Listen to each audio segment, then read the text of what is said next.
Hi అండి, welcome to GS రుచులు. ఎలా ఉన్నారు? అందరూ బాగున్నారా? నేను కూడా బాగున్నానండి.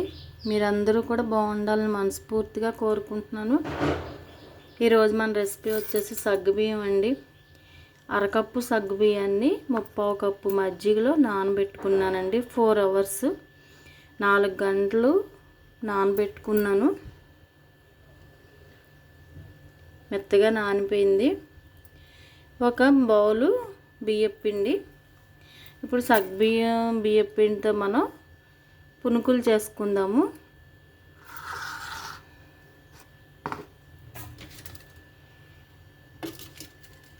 ఒక పెద్ద ఉల్లిపాయ సన్నగా తరుగు పెట్టుకున్నాను. ఒక 4 పచ్చిమిర్చి అండి. ఇందులో పచ్చిమిర్చి ఎక్కువ వేసుకుంటే బాగుంటుంది. 1 ఇంచు అల్లం ముక్క తురుముకున్నాను. కొత్తిమీర, కరివేపాకు సన్నగా తరిగి పెట్టుకున్నాను. ఇవి ఇప్పుడు ఒక సర్వింగ్ బౌల్లో కలిపేసుకుందాం. ఇప్పుడు ముందుగా మనం సగ్గుబియ్యం వేసుకున్నాము. అందులోనే ఉల్లిపాయ ముక్కలు, పచ్చిమిర్చి, అల్లం, కొత్తిమీర, కరివేపాకు,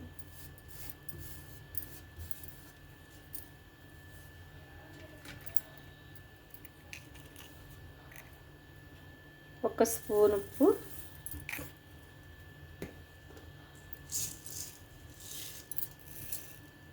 ఒక స్పూన్ జీలకర్ర,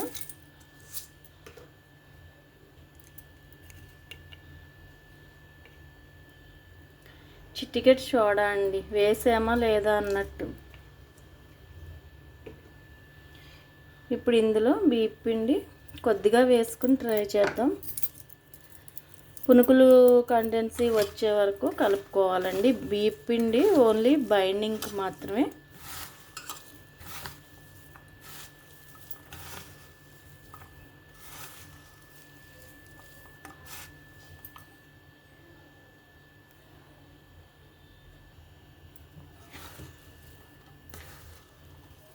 ముందు వాటర్ పోసుకోకూడదండి. సగ్గుబియ్యంలో తడి ఉంటుంది కదా.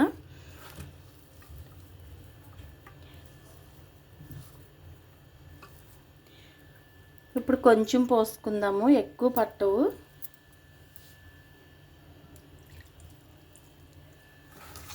కొంచెం కొంచెం పోసుకుంటూ కలుపుకోవాలి.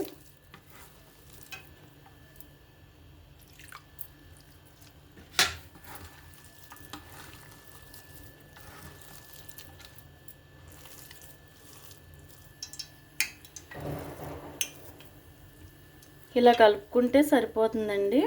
ఇలా చిన్న చిన్నవి వేసుకోవచ్చు. పల్చగా కలిపితే ఆయిల్ ఎక్కువలో అవుతాయి. ఇలా గట్టిగా కలుపుకుంటే ఆయిల్ లాక్కుండా వస్తాయి. ఇలా వేసుకుంటే సరిపోతుంది. ఆయిల్ పెట్టేసానండి, వేడెక్కింది. ఇప్పుడు మనం ప్రాసెస్లోకి వెళ్ళిపోదాం.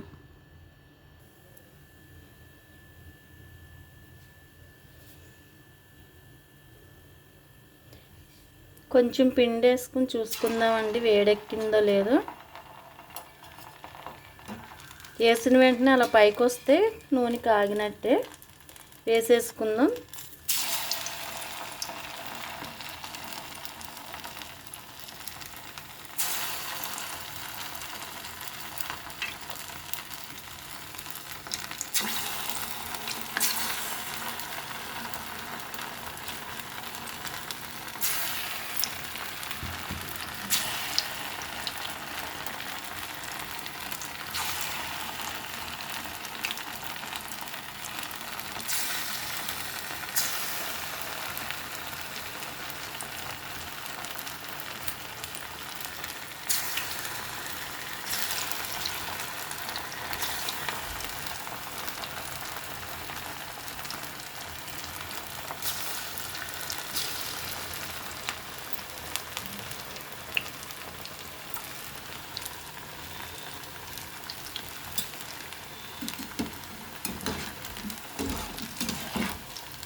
వేగిపోయినాయండి, తీసేస్తున్నాను.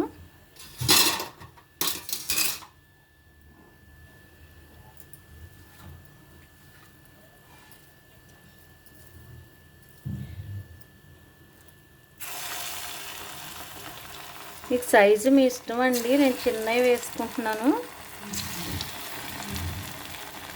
పునుకులు వేసుకున్నప్పుడు స్టవ్ సిమ్లో పెట్టుకోవాలండి, లేకపోతే నూనె చిందు చేతులకి తగులుతూ ఉంటాయి.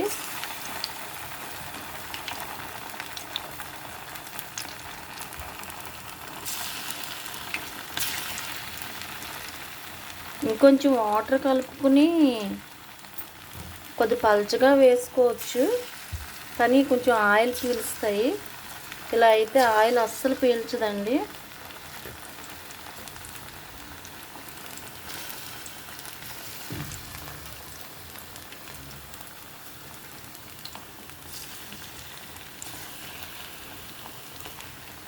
మొత్తం వేసుకున్నాక మళ్ళీ హైలో పెట్టేసుకోవాలి.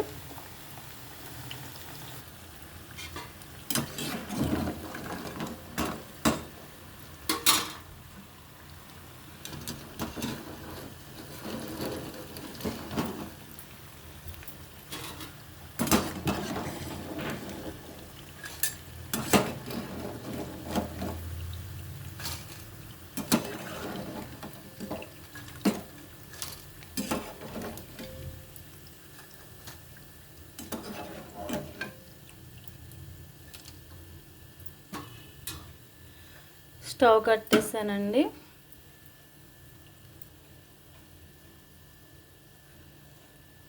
ఇప్పుడు సర్వింగ్ బౌల్లోకి తీసేసుకుందాం. సగ్గుబియ్యం పునుకులండి, సింపుల్గా చేసుకున్నాము, ఏమీ లేదు. ఒక అరకప్పు సగ్గుబియ్యం, 3/4 కప్పు మజ్జిగలో నానబెట్టుకున్నాను. దానిలో 4 గంటలు నానబెట్టుకుని ఒక అరకప్పు బియ్యపిండి పట్టిందండి. అంటే బైండింగ్ని బట్టి వేసుకోవటమే. పైన అంతా క్రిస్పీగా, లోపల సాఫ్ట్గా ఉంటుంది. చాలా చాలా బాగుంటుంది. ఉల్లిపాయ, పచ్చిమిర్చి, అల్లం, కొత్తిమీర, కరివేపాకు వేసాను, జీలకర్ర. మీకు ఇంట్రెస్ట్ ఉంటే ఏమైనా కూరగాయలు వేసుకోవచ్చు. చిటికెడు సోడా వేసానండి, అది మీకు ఇష్టం లేకపోతే స్కిప్ చేయొచ్చు. చాలా చాలా టేస్టీగా ఉంది. టమాటా చట్నీ అండి, చాలా బాగుంది అసలు టేస్ట్. ట్రై చేసి చూడండి, ఎలా ఉందో కామెంట్ పెట్టండి. నచ్చితే లైక్ చేయండి, షేర్ చేయండి, సబ్స్క్రైబ్ చేసి నన్ను సపోర్ట్ చేయండి. Thank you.